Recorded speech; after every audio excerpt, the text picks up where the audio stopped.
You're listening to The Local Maximum, episode 254. Time to expand your perspective. Welcome to The Local Maximum. Now, here's your host, Max Sklar. Welcome, everyone. Welcome. You have reached another Local Maximum. Today, it's been a while since we spoke about the chat bot and the chat assistant side of AI. I'm talking Siri, I'm talking Echo, Alexa. Sorry for triggering all of your stuff. It's something that's kind of near and dear to me because of my work on it at Foursquare on both MarsBot chatbots, both of the MarsBot chatbots. There's the MarsBot Classic and MarsBot Audio, both of which are still no longer available, unfortunately, but we could talk about this. All right, more on this soon, though.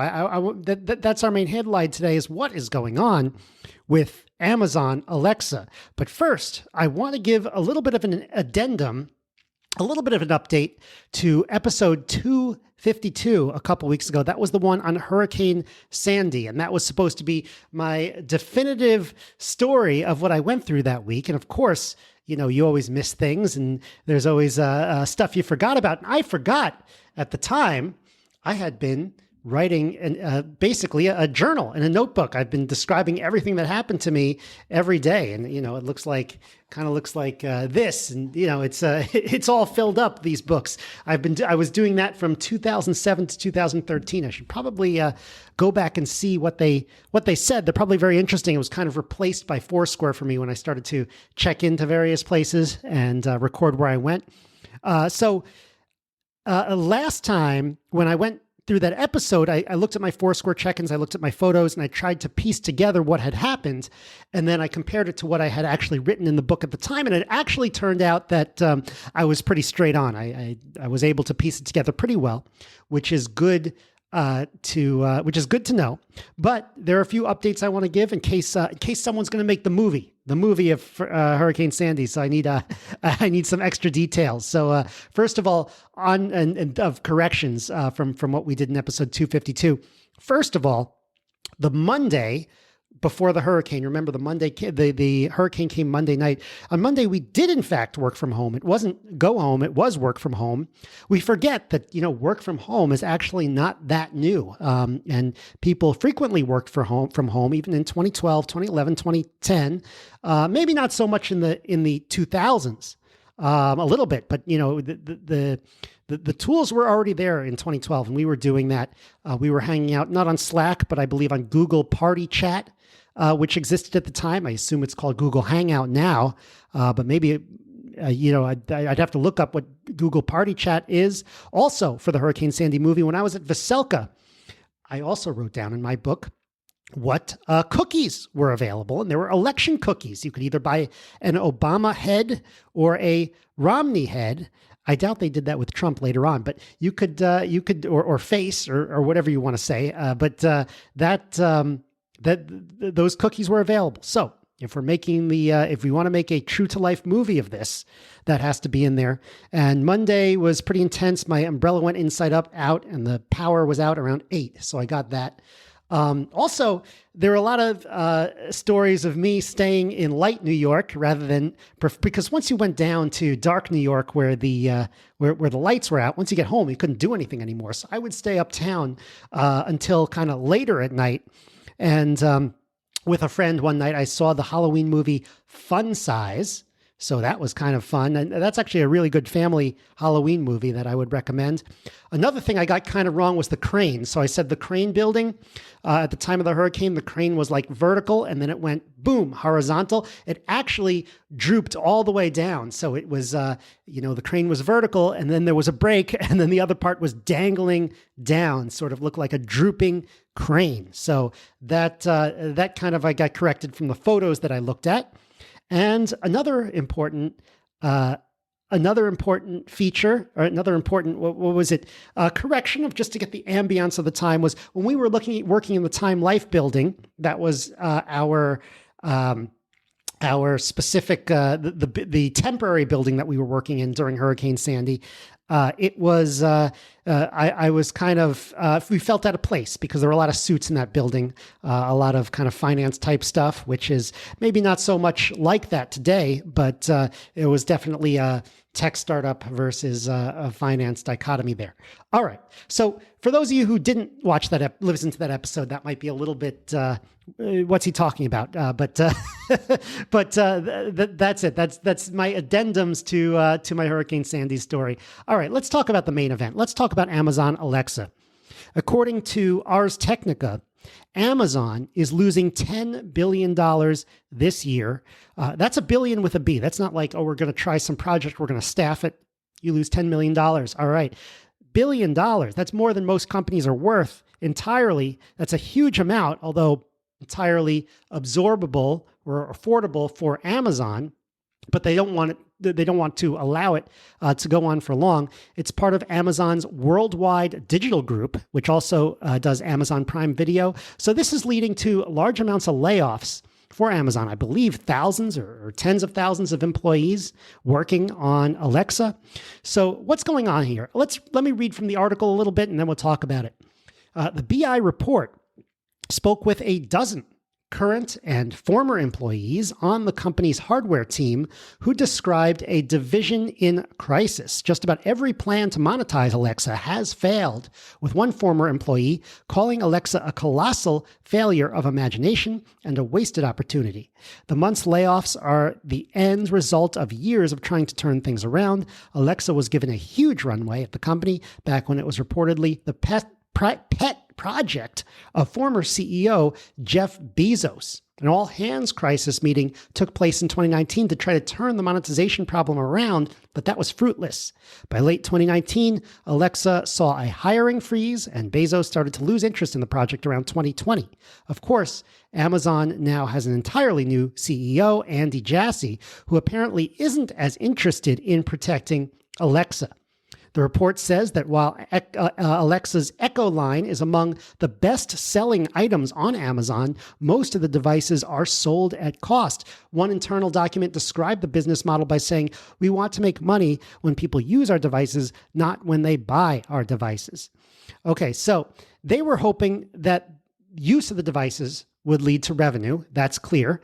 And of course, these articles are always like, they describe a company in crisis. Of course, a lot of times, these news articles are not writing the narrative as this is going on. There's no or maybe there is, I don't know. There was no 2019 article about how Alexa's in a crisis. It's just they kind of fit the narrative in afterwards. And I think not all is lost. We'll get to that in a minute.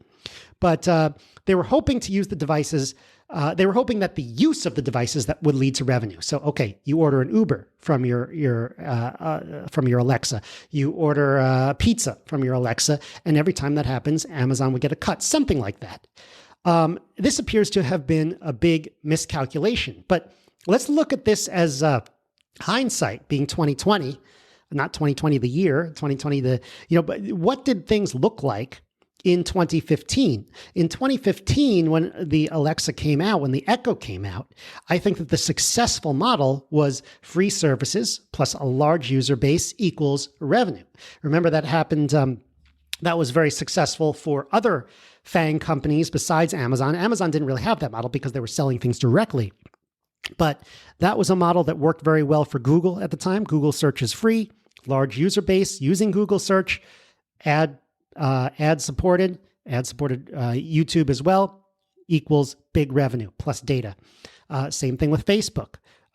Same thing. So it seemed with Twitter eventually, although it never panned out until now things are changing. And so that was the kind of standard of the industry, the mindset of the industry back in 2015. Large user base, the service is free, and then we'll figure out monetization later. And you know what? It worked. It worked for companies like Google. It worked for companies like Facebook. They were building base layer. What they later discovered were base layer services on the internet. Ended up with large user bases, and then they struggled a little bit to figure it out, but eventually figured out the revenue model, and those were big businesses. That era, I think, is largely coming to an end. Doesn't mean advertising goes away. Doesn't mean Facebook and Google go away entirely, although they're having big problem these days. But this did not work with the Amazon Alexa or the Amazon Echo. Why? Whose idea was it to have two names for it? You call it the Alexa, but it's called the Echo. Very, very strange. I've never been comfortable with that. But forgive me. I'll deal with it as I talk to you about this. But anyway, so that miscalculation has led to huge cuts in their workforce, which is painful for a lot of people. So I have a few thoughts. First, what could be the business model for these devices or assistants going forward? I think that the business model that looked good in 2015, again, doesn't look good today, but hope is not lost. I was thinking possibly a subscription model makes more sense. Elon Musk wants people to pay $8 a month for Twitter. I don't think people want to pay $8 a month for their Alexa, but I think they're willing to pay something.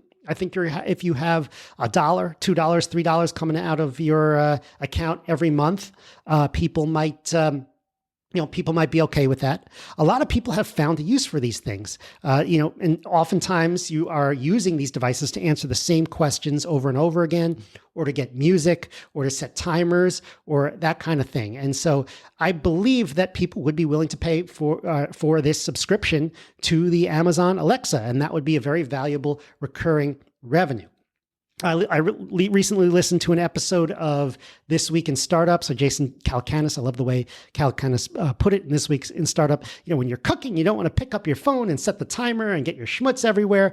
Of course. And of course, there are a lot of times when you're not hands-free around the house and you want to check what the time is without looking somewhere, or you want to, check to see when your deliveries are coming by, or just some very simple search on the internet. But this is not meant to be, I think we know now, it's a smart assistant, but it's not going to be smart enough to have like a conversation with you, or to let you buy something. Because honestly, maybe I've bought one or two things on the Alexa, maybe you have, but you kind of want to see, before you click go, what you actually ordered, to check that you ordered the correct things. So I think the subscription model makes sense. Also, with the subscription model, there can be less focus on ads and less focus on data mining for ads, which they were hoping to do with the Alexa. Like, oh, this person is searching for X, Y, and Z. Maybe now we can target them with ads. It's not that they can't do that anymore, but there can be more focus on providing value to the subscribers, more focus on communicating what the privacy concerns are and what the deal is, more focus on, communicating not necessarily services with the Alexa that will lead you to buy things, but services with the Alexa that'll make your life better because you're already paying for the subscription. So I think that would be the way going forward that would enable Amazon and other products, for example, to turn this into kind of what we called a digital good guy, a digital assistant that is actually looking out for the interests of the person who owns it, rather than the interest of the advertisers or whatever. And so I think it will work also because it's sticky. Once someone finds value out of their assistant, they'll be willing to pay a certain amount to Amazon monthly, even a small amount. So over time, it pays for these devices, and finally, it pays for engineering teams for both to keep to both keep the lights on, and also to invest in research and development.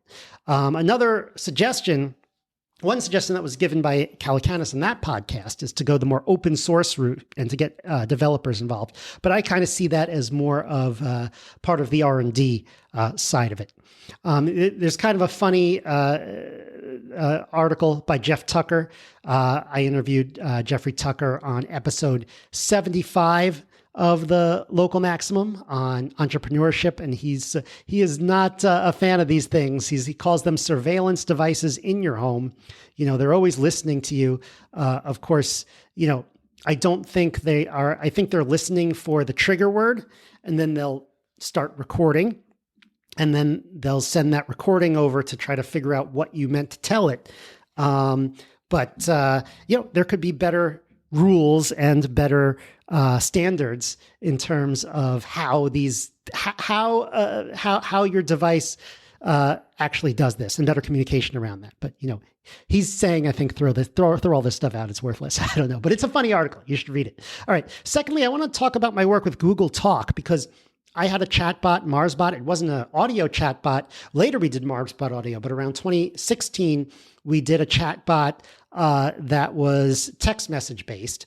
And the cool thing about that was, Foursquare knows your location. So you would go into a place, it would text you, okay, you're in this cafe. This is the best thing to order at this cafe right now for you, and things like that. And it would tell you when you're near some place that's good, and that kind of thing. It was really cool. So we were like, okay, but can we put something on the Google Home? Well, first of all, on the Google Home, you're by definition, you are at home. So you're not on the go. We did have some modules that are like, okay, we know you like certain things, so we'll recommend you try out this new place, whatever. Very New York centric, where you're constantly going out and trying new things.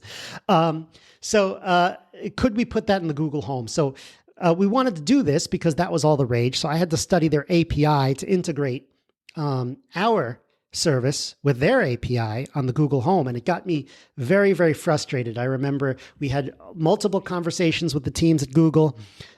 They gave us lots of documentation, and honestly, I couldn't figure it out very well. And I spun my wheels for a few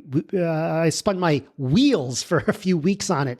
And I started to get very frustrated. And it was like, it was all going over my head. And coworkers were like, it's okay. I'm sure they just put out a bad API. But then you feel bad. You feel bad because you feel like you just aren't good enough to understand all the technical writing, such as the mind games of being a developer. I'm sure my coworkers were right. And the API was a mess. It was also weird because, you'd think it was a new product. So you'd think it'd be a new, fresh API, but it almost seemed at the time like they had several systems that they had mashed together. And they'd be like, here's the old way of doing things. Here's the new way of doing things, but here's the way that you should be doing things, because that will be the way of doing things in the future. And whenever you have all those systems mashed together, that makes for a very confusing API. So I found out it was like, okay, this is not something that we could just kind of put together in a couple of weeks. This would take a long time. And eventually, we gave up on the project because it was going to take too much time investment in order to do that, unfortunately. So I think that the kind of hype cycle around the Gartner hype cycle around some of these these products and these devices led to some malinvestment. It led to some APIs and some kind of developer products being mashed together in a rush in order to rush for space in ways that didn't make a lot of sense. But I still think, look, the article says that the Amazon Alexa is one of the best-selling items on Amazon. With most of the devices are, and so probably the best-selling device on Amazon. And many, many, many people have it. Millions, tens of millions of people have it, and almost everybody has access to one. So it can't be that bad, in a certain sense. It's not a product that should be shut down. It has found success in the marketplace, but I think that this is kind of a cautionary tale of how you need to be vigilant about whether your initial idea of how something should be used is actually how it's going to be used. And so those are my thoughts on the Amazon Alexa. What do you think? Let me know on the locals, maximum.locals.com, or let me just send me an email, localmaxradio@gmail.com. Do you have an Amazon Echo? Do you like it? Do you not like it? Do you use it? Would you pay $1 a month, $2 a month to keep it in your house, assuming that they were what's some of the thing that annoys you about it? So I'd love to hear, and hopefully we'll discuss this more when we find out. It might be a while before we find out what new direction they're taking this product in, because it's a great product, honestly. And I know that there are probably a lot of privacy conscious people who say it's a terrible product, get it out of my house. But it's a product that a lot of people use. Google is in the game, Apple is in the game as well, and it's not going away. So what direction is this going to take in the 2020s? Okay. Another news story for emerging technology, really interesting, happening over the Thanksgiving weekend. Hope you all enjoyed your Thanksgiving, by the way. This is according to The Verge. Tesla's full-service self-driving beta, which has been gradually rolling out over the past couple of years, is now available to anyone who's paid for the feature in North America, CEO Elon Musk has announced. Tesla full self-driving beta is now available to anyone in North America who requests it from their car screen, Musk tweeted, assuming you have bought this option. So, I don't have a Tesla, but lucky me, I know someone who does, and I was able to ride in one of these over Thanksgiving. It was, at the same time, exhilarating, terrifying, and kind of hilarious. You know, it does a perfect turn signal. It turns on its turn signal at the exact right amount of seconds before reaching its turn. And it knows where it's going because of the GPS, and you set in the final destination. It almost seems like a new driver because it slows a lot on the turn, and it kind of makes sure it turns like perfectly, which experienced drivers often don't do. Sometimes you don't want to let it go when it wants to go because it's kind of, if it's making a left turn or even a right turn onto a busy street, it might be cutting it a little bit too close to other cars coming in. And I kind of wonder if we left it to its own devices, what would happen? Would it just crash, or would it just give you a heart attack as a passenger by coming within inches of a crash? I'm not so sure. So you're still required to have a hand on the wheel. What's the long-term meaning of this? We'll have to have another self-driving car discussion soon. Aaron and I usually have one every year or so, and the technology really pushes forward every year, almost without fail. And this is a big one. So the takeaway, the tech is spreading. It continues to spread. And I love that Elon Musk took a minute out of his day from causing all the chaos, good chaos in my view, at Twitter to launch self-driving. So that's really exciting. All right. Finally. And now, the probability distribution of the week. The probability distribution of the week. Now, ultimately, I want to get to the Poisson distribution, but that's kind of a really important one. That's a really big one. So I think I'm going to wait until we have Aaron here before we get to the Poisson distribution. Right now, I want to get into something which is also an important distribution, the random walk, but we're going to start with the simplest random walk today. And then eventually this is something we can build off of, and we can do more complicated random walks. So what is a random walk? A random walk is when you start in a specific place and you stumble around like a drunk person going in random directions. Okay, but mathematically, what is it? In this case, we're doing kind of a discrete random walk. We're not doing a kind of there are continuous random walks like Brownian motion, which is really interesting. But in a discrete random walk, you take discrete steps. So you might step in one direction or another direction, basically in a random direction, and then you let that kind of process go for a certain period of time. And then at the end, you try to figure out where you're going to end up, or where you're likely to end up, or what that walk is going to look like. So one of the simplest random walks is the random walk in one dimension. So here, imagine a straight line, and we're talking about integers. We have integer support on this straight line. So we have 0, 1, 2, 3, and then -1, -2, -3, etc. And so basically, in the simplest case, what we're going to do is each step that you take, on each step, you're going to flip a coin. It's either going to come up heads or it's going to come up tails. And when you flip that coin, you're either going to go one step to the right in the positive direction, or one step to the left in the negative direction. And so that, you could also do it where, you're taking fractional steps. You take some kind of a Gaussian distribution. This is not what we're doing today. This is discrete. This is a discrete random walk. So you start from 0, and you might go to 1, 0, -1, -2, -1, back and forth and back and forth, in some kind of random direction. So there are a few things that we we can say about this random walk, this integer random walk in one direction.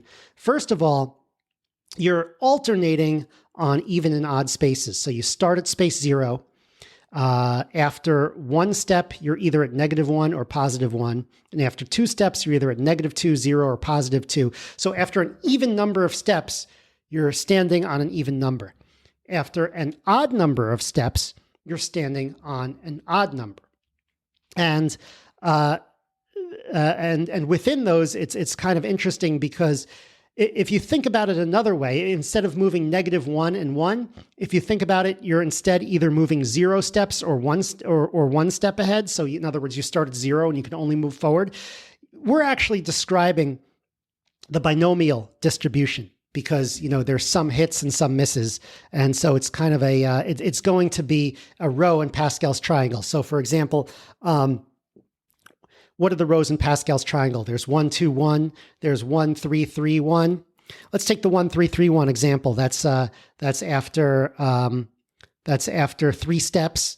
Okay, after 3 steps, there's one chance you're going to be at -3 and one chance you're going to be at +3 because you can only be at +3 if you flipped heads for 3 times. You can only be at -3 if you flip tails for 3 times. But then there's 3 chances that you're on -1 and 3 chances that you're on +1. So what you end up with is sort of a row in Pascal's triangle, a kind of binomial distribution that is centered around 0 and that is kind of interspersed with 0 probability spaces because, if you moved an odd number of times, you can't be on an even space. And if you moved an even number of times, you can't be on an odd space. So the one-dimensional random walk is actually pretty straightforward to describe after n steps if you are already familiar with the binomial distribution and with Pascal's triangle. Another interesting thing about random walk, which I'm not going to prove, but it's kind of interesting, is that there is a probability of 1. Now, that's not a certainty, but it's a probability of 1 that you'll eventually reach any point. Another way of thinking about it is that there's a probability of 1 that you'll eventually get back to 0 from your start. Now, you might be thinking like, isn't it possible that I start at 0, I go right, and I never come back to 0? This is one of those interesting things in probability where, yes, there's a possibility that you go right and you never come back, but that probability, when you add that together, ends up being probability 0. So, and that's only true in one dimension. It's not true. I think it might be, I'm not sure if it's true in 2 or 3 dimensions. We'll talk about it later. It's definitely not true in 3 dimensions, but in 1 dimension, you'll eventually get back to where you are with probability 1, which is different from certainty. Although functionally, it's probably certainty in real world problems. In real world problems that you're using this to model, A, you're not taking an infinite number of steps. So that already solves that paradox. And B, even if you are taking an extremely large number of steps, I think your probability is pretty high that you'll end up back at 0. And so that means that but it's not going to be exactly 1 because it's still a large number of steps and not an infinite number of steps. It also means that, yes, you'll eventually reach every point. You'll eventually reach 1 billion, but you'll eventually reach 1 billion with probability 1 after infinite number of steps. So it's not like, if I take 5 billion steps, I'm likely to reach 1 billion. I might not, that's sort of a probability that you'd have to calculate. So that's sort of how the random walk works in one dimension. Because it's so close to the binomial distribution, we haven't introduced anything new, but I think the concept of random walk is really interesting, and it's one that we will come back to in the future. All right. So next week, I hope to have Aaron back on, where we will continue our talk about some of the current events in tech, because there is a lot to cover before the end of the year. Maybe we can continue with the self-driving cars. A lot of crypto stuff. I know it's really rough out there in crypto, but we kind of want to take in all the news and try to see if we can put it together and try to get like kind of a final statement on what happened, what you can do as an investor going forward, and also like what we think will happen in 2023. I think that's, rather than just giving hot takes on all of that, which as you know is getting rough out there.